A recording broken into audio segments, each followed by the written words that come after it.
friend, welcome. In this video we will deduce another important formula of reduction of the integration x raised to m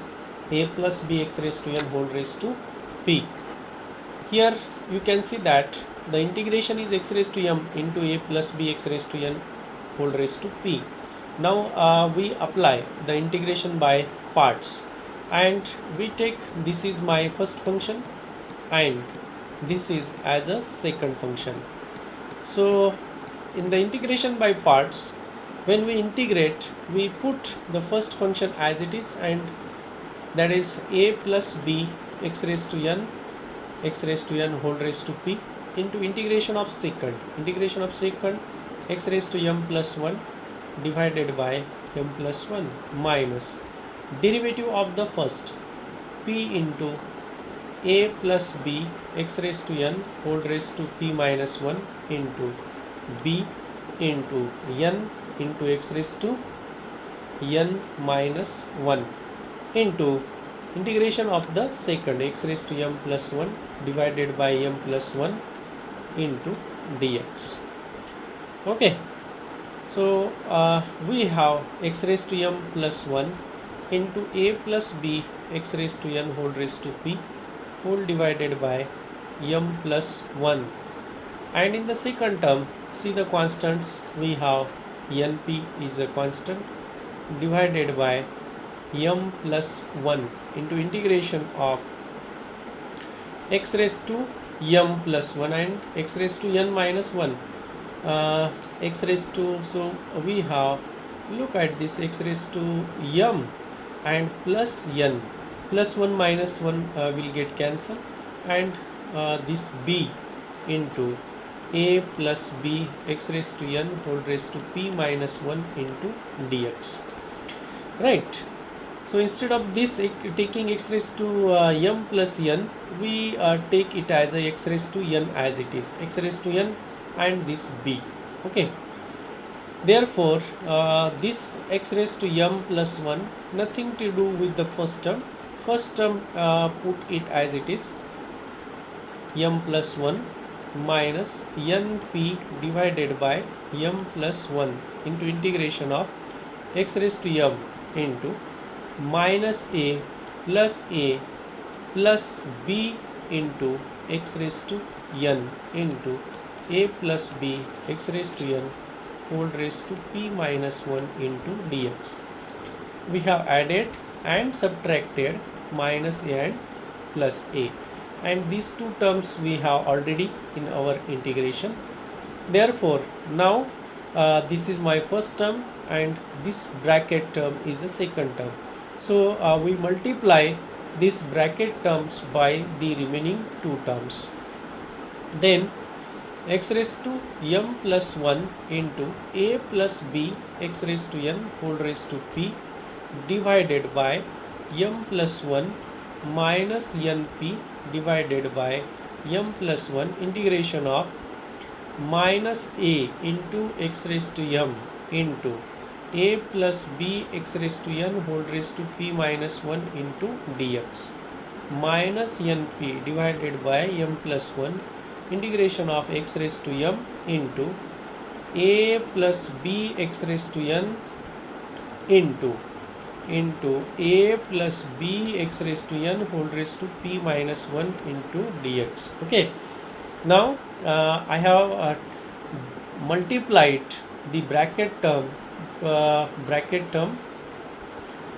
by the remaining terms, and you can see that in the last term we have a plus b x raised to n whole raised to 1 and a plus b x raised to n whole raised to p minus 1. So there is a addition of power and addition of exponent, p minus 1 plus 1 will be p. Okay, and this is equal to x raised to m plus 1 into a plus b x raised to n whole raised to p divided by m plus 1 minus this minus and this minus will be plus, and we have a n p divided by m plus 1 integration of x raised to m into a plus b x raised to n whole raised to p minus 1 into dx minus np divided by m plus 1 into integration of x raised to m into a plus b x raised to n whole raised to p into dx. Okay. So again the last term is similar to the integration. We transfer that term to the left of this integration and we get addition of the integration coefficient. Okay, so integration coefficient we have 1 plus np divided by m plus 1 into integration of x raised to m into a plus b x raised to n whole raised to p into dx equal to x raised to m plus 1 into a plus b x raised to n whole raised to p divided by m plus 1 plus a n p divided by m plus 1 integration of x raised to m into a plus b x raised to n whole raised to p minus 1 into dx.